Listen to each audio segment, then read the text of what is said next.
Mummy ఒక డబ్బా పెరుగు 10 పెట్టవా? పెరుగు ప్యాకెట్ 10 పెట్టు మమ్మీ. ఓకే.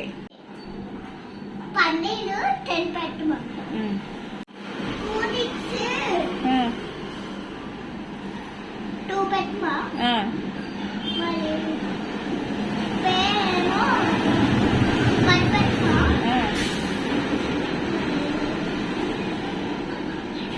హాయ్ అండి, అందరు ఎలా ఉన్నారు? నిషి చెప్పేది ఏంటంటే షాప్లో ఏమేమి ఆర్డర్ పెట్టాలి నెక్స్ట్ డే అనేది తనంతా లిస్ట్ చెప్తుంది అనమాట. నేను అలా ఆర్డర్ పెడుతున్నాను యాప్లో. మీకు కనుక ఈ వీడియో నచ్చితే లైక్ చేసి షేర్ చేసి సబ్స్క్రైబ్ చేయండి.